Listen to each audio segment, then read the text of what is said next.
Ladies and gentlemen, Waislave is here from NBC Studios. Lana Bauda is here with me, and as always, Bassam will join us later in the episode. Thank you, Oais, for joining us today. Thank you for being committed with this broken arm. I hope you will get well soon. Yeah, thank you. Okay, so let's see the headlines for tonight's episodes. We're starting tonight with the news in minutes. And of course, we're going to talk about a big issue, Judaization in Jerusalem, the capital city of Palestine. And Facebook is paying a $5 billion to the U.S. government. And ending our episode with a special guest. She's a very inspiring person. I won't tell her name now. Keep watching. But before, let's talk a bit about the heat wave that hit the UK in the last few days. Yeah, actually it hit whole Europe. And also it's I was watching the news and it says that even satellites recognized the Europe's swirling heat, and there was some kind of really the photos I've seen are it's outrageous. Also there is Notre Dame's architect says that this heat wave could cause the cathedral ceiling to collapse. Let's move on to see the breaking news with Bassam, and we'll be back.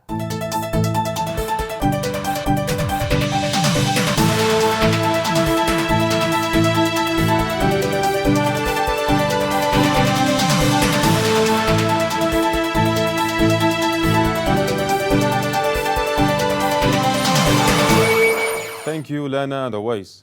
President Mahmoud Abbas declared tonight an end to working on all the signed agreements with Israel. Saab Arikat, Secretary General of the Executive Committee of the Palestine Liberation Organization, said that the occupation power Israel has effectively destroyed and ended all signed agreements. Extremist Israeli settlers punctured the tires of vehicles belonging to Palestinian citizens and spray-painted racist graffiti after breaking into the Arab town of Kfar Qasim in Israel. Palestinian prisoner Mahmoud Abu Tabigh from Jenin city in the occupied West Bank entered his 18th year in Israeli jails. Palestinian Ministry of Foreign Affairs said the call by Israel's Foreign Minister Yisrael Katz to invest over $15 million to encourage countries to move their embassy in Israel to Jerusalem is proof of failure of its policy to get countries to recognize its rule over Jerusalem. The United Arab Emirates announced a $50 million contribution to the United Nations Relief and Works Agency for Palestine refugees. Dozens of Palestinians performed the weekly Friday prayer outdoors today in Abu al-Hummus area in the occupied East Jerusalem neighborhood of Sur Bahar in protest of Israel's demolition last week of several homes in the area for their proximity to the Israeli segregation barrier. Thank you for watching. These are the news for today.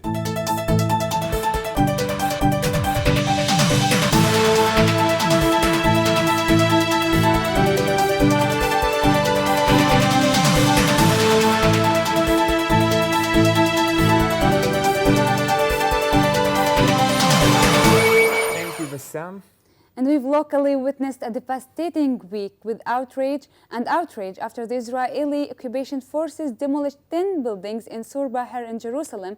And we're going to see this videograph about Judaization in Jerusalem city.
Bassam has joined us in the studio. How are you guys? Yeah, Hey, Bassam, how are you? I'm doing great. So, Bassam, I have a question. You know, Boris Johnson has replaced Theresa May as the new Prime Minister of the for UK. United Kingdom. What is the public opinion? Did you even know how? Did you even see how he looks like? Looks like He's like Trump. a copy image of Donald Trump. And when you see Donald Trump as like the first reaction, you're not very attracted to him. And surprisingly, Boris Johnson was elected to become the Prime Minister of the UK. How can that be? And also, Donald Trump helped him out and backed him up during his elections. And days later, Boris Johnson backfired with criticisms about America, about Trump, and about Hillary Clinton. So it's like a Trumpian system is moving now to the UK. Let's see this video together.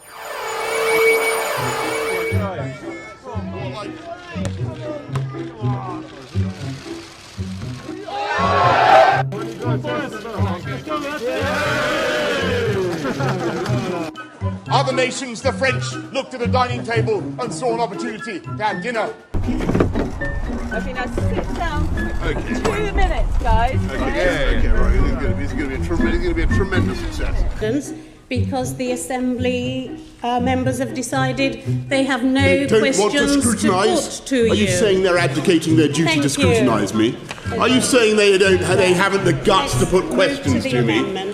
What Great is it? supine protoplasmic invertebrate jellies.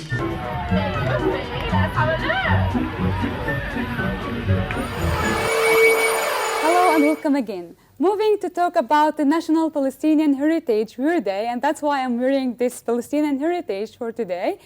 And since the 25th of July 2014, Palestinian National Heritage Wear Day becomes annual festival for Palestinians in order to tell the world that this Palestinian dress is only for Palestinian women and girls, and to consider as a way of resistance against the Israeli cultural appropriation. It is a very important symbol for Palestinians. And I want to mention a piece of information that like the Palestinian thobe is some kind of a legacy that mothers pass it to their to their daughters and their granddaughters. So it is quite interesting how they're treating that symbol.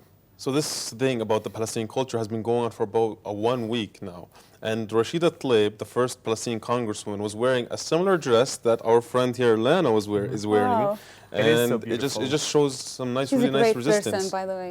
She Yeah, is. She is a great person.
The road from Gaza to West Bank becomes the only hope for Gazan people to get the medical care, while the blockade is still existing. Despite all these struggles, Gazan people still say yes to hope and to the love of life. So Having faith and having hope is a very important thing. Is a very important two things in life. I met with this young little girl named Dina Al-Ashkar yesterday. Actually, she was with her grandmother. She was being treated. She was being treated in the hospital, An-Najah Hospital, for cancer. And it's very sad how she came a long way just to get therapy, and her parents are not there to be beside her. You never know if it's her last breath or not, and it's really sad. Yeah, it was also hard reaching her because of her case, because it's really hard Yes. case. hopefully in the she will hospital. get Yes. well. And we'll be checking out what we took on yesterday right now. Beware. What do you know about Gaza? Is the media sending you the right message? Are they the predators or the victims? Allow me to educate you with some knowledge that should be common sense to you in this century. Gaza has been under a 12-year siege, or you can call it blockade, with nowhere to run and nowhere to go. But why should they run and why should they go? Oh, nothing really. Just some continuous bombing upon Gaza and some missile attacks, causing a war between Israel and Gaza. But can you really call it a war when you can't even defend yourself? No, it's a massacre. Let's not worry.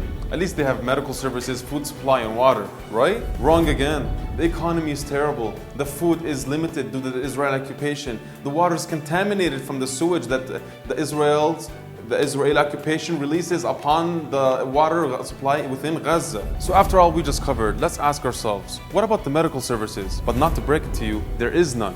Citizens who suffer from a disease or condition, where do they go? Well, if you see a shooting star, make sure to wish for a permit from Israel to allow you to cross to the West Bank for treatment, which happens to people who get lucky 1 in thousands. Just to be clear, West Bank is the area in Palestine which Palestinians have some control, even though Israel does whatever it pleases within it. Today we found a lucky citizen from Gaza, a child named by Dima al-Ashkar. A girl came with her grandmother to seek treatment for cancer in the Najah hospital within Nablus. Let's go pay a visit today and see what's up and give her a good surprise.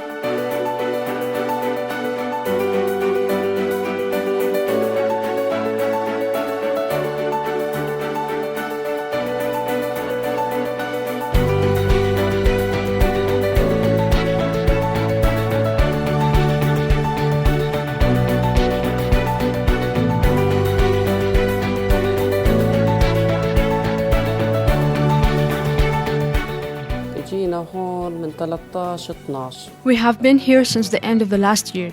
It has been 3 months now. During this period, we went back home once and it was just 3 days. Unfortunately, Dima was sick again and her wound started bleeding.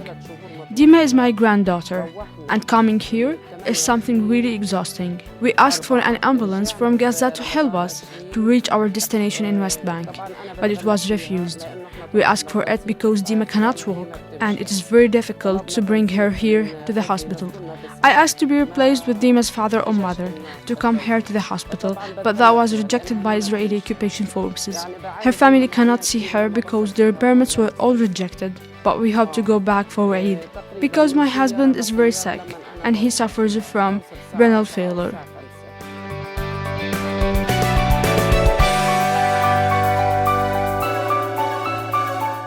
So today we just witnessed two strong individuals, a grandmother and her granddaughter, seeking treatment and giving the grandmother giving complete support to the granddaughter, with not leaving her side at all.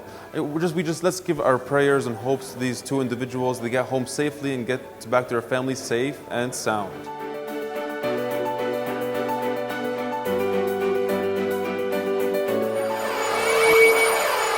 I actually have a lot of questions about my friends usually, and I was asked by my friends what's their favorite activities, snacks, food, and I got all the answers wrong. So that gave me an idea to get. You're a bad friend. That gave me an idea. Or go around the university and interview friends that are in groups about each other and see if they get the right answers. And do you know, like 50-50, like 70-30 about the answers were wrong? Dude, did you go there on purpose to ruin friendships? Maybe. But let's check out our video right now. NBC World. So today we're going around the An-Najah University, asking people how well do you know your friend? Because sometimes you're born with your friend, but you know nothing about him. We're going to be asking general questions about your friends, what movies, food, coffee shop is their favorite, and let's see how well they do.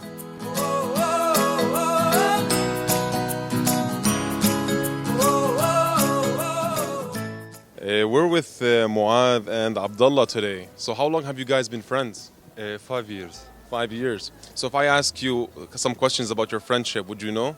Yes, I know. What's Abdullah's favorite food? Its favorite food, mahshi. Mahshi. What's his favorite movie? I think 300. 300? Who's his favorite doctor? I think Iyad Assaf, doctor. Dr. Iyad Assaf. Iyad Assaf. Is your favorite doctor Iyad Assaf? Yes. What's your favorite food? Fish. Fish, not makhshi.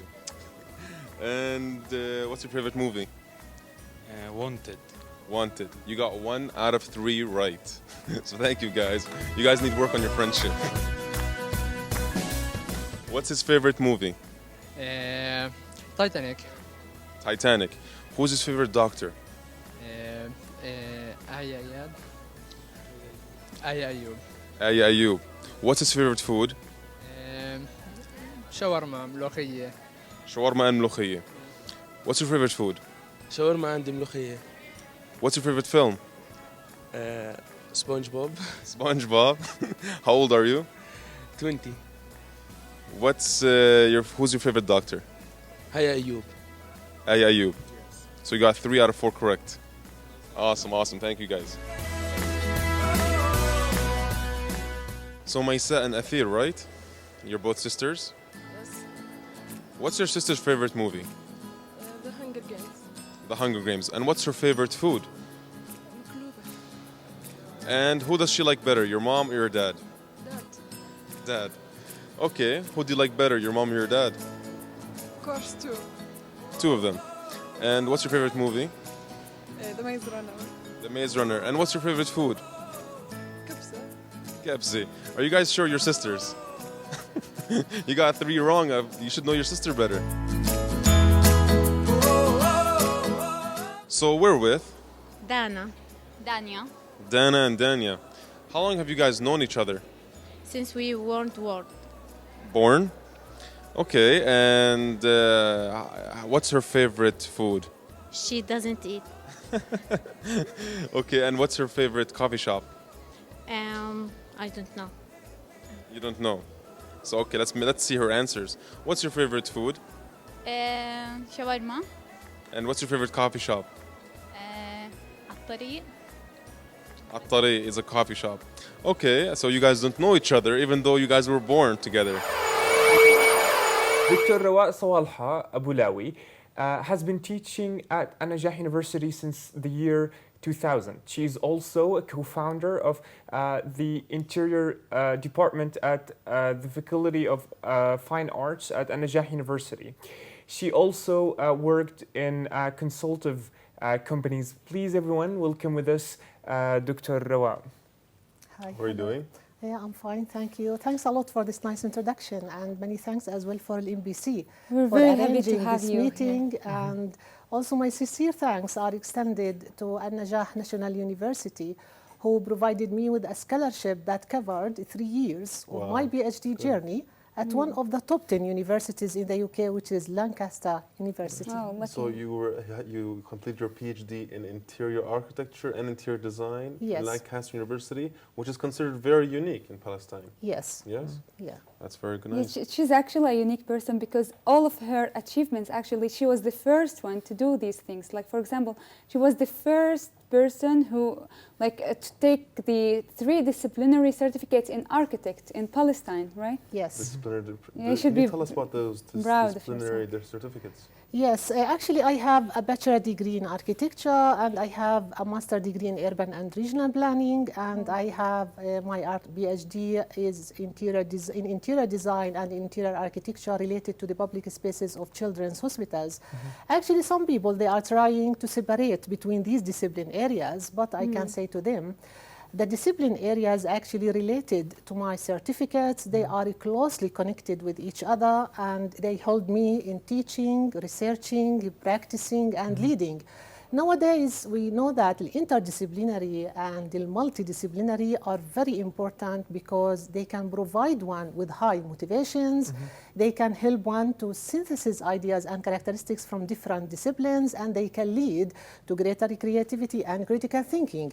Furthermore, a significant amount of research has been emerging over the past decade based on the interdisciplinary that requested to integrate the information, the data, the tools, the techniques, the perspectives, the concepts, and theories to produce a new understanding. In addition to that, may I ask, why did you choose this subject studying? Yeah, Do you mean my PhD? I mean, like, yes, what got you interested in all of the Architecture. And the Yeah, interior design. Actually, these discipline areas, they help me, as I mentioned, in teaching, researching, practicing. And I choose, if you mean healing by design, because you know, the importance of this research stems from the fact that few hospitals are specialized in the treatment of children in my homeland, Palestine. And most of the Palestinian children are treated in adult hospitals that lack the comfortable environments that helps lessen the level of trepidation and worry of children during their hospitalization. Moreover, and more than 10 years ago, I gave a birth to a child who suffered from an illness which was impossible to diagnose until he was 1 year old. Diagnosing the problem actually required visiting several hospitals in Palestine, and he had to be hospitalized for several days, which made me realize firsthand the poor conditions for the primary cares accompanying sick people. For example, I remember that there is no vacant place for a carer to sleep, only a small chair beside the bed, and the room was shared with other 8 children alongside with their mothers and visitors. In addition to that, there is a limited research available that takes into account the perspectives of children and associated stakeholders in this context. In addition to that, or an additional motivation for my research was the lack of academic research on designing public spaces of children's hospitals in ways that are appropriate and supportive and conducive to healing for all age ranges of children. And most of this research has been conducted in the West with little research from other countries like Palestine, where a few hospitals are devoted only to children. What is your advice for moms who's going through like the same journey? You know, you mentioned your kid, and so what is your advice for moms who are going through a similar journey? I think she's doing a great thing because she's doing the thing. She's becoming a role model. Yes, like you're actually helping in the society because you saw a lot of things abroad, and now you're projecting these things in our society here, which is great. And what are the outcomes of your research? Yeah, actually, the outcomes of my research that I developed actually recommendations and guidelines that can inform design practice, particularly evidence-based design. For instance, I developed recommendations that are essential to provide healing environments, particularly and appropriate for all age ranges of children. Also, for instance, such kind of recommendations, they are contributed to the inclusion of aesthetics issues like art connected to nature. Art connected to nature? Yeah, and the home-like design. This is some of the outcomes, and this is something important, how we can design for all age ranges of children. Also, the outcomes related to the using of different kind of colors, the wayfinding signs, the attractive and distraction elements, gender differences. As an architect, like how does color affect in like in the healing and in the you know, the treatment you were talking about? Like yeah, of course, you know, children, we have different age ranges of children, and every age range have or like different types of colors. So in my research, I covered that what are the type of colors that children like for all age ranges of children. You know, we have maybe four age ranges of children. For instance, all of children like the blue colors, green colors, and all the colors related to nature. Very nice. So I still like the color blue. Does that make me a child? No, I think no. But you know, I think I sent to you maybe the workshops I did here in Palestine, and I did innovative and creative workshop format. And I included 55 participants in my research, including children from 3 to 18 years old. And I have parents, doctors, nurses, staff from the reception and the admission desks. And I have this is really 4 great. groups of designers also. This is really great, actually. But I would love to ask you a question, because like you hear a Palestinian woman who lives in a kind of conservative society, like you're a woman, you're a wife, you're a mother also, and you went to the UK to continue your educational path and to continue your study. So could you tell us more about the challenges that you faced maybe, or how did you overcome all of these things? Yeah, actually I have challenges before, during my PhD, and after that. Let's start actually with the first challenge, which is related to my visa. Actually, I'm the one who are trying to continue his PhD or her PhD, sorry, from 2000 until 2009. I have a scholarship from An-Najah University to continue my PhD, and I applied for a visa in 2011 in order, to travel and to continue my PhD. But my visa has been rejected in 2012. But I do not forgive up, and I apply another time for 2012 for another visa. And let me here provide my special thanks actually to Dr. Khayriya Rasas.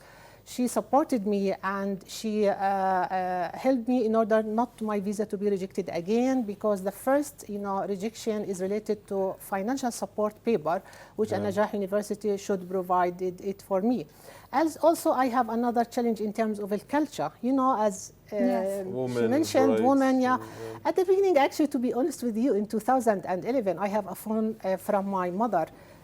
How you can go? She asked me, how you can go to travel to the UK without your husband and your son?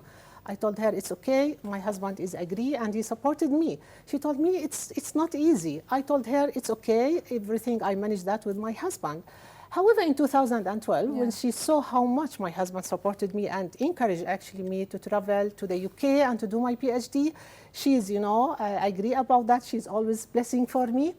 And also, I heard many things from the society here, particularly from masculine society. They mentioned that why she need to go, how she went, how she wants to go to continue her PhD without her son and without her husband.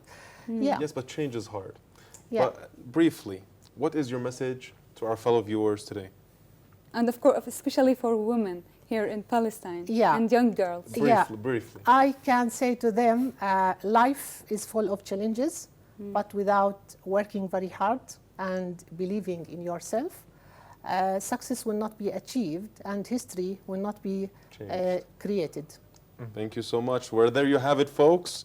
For more information and details, visit nn.ps and follow us on NBC Journal.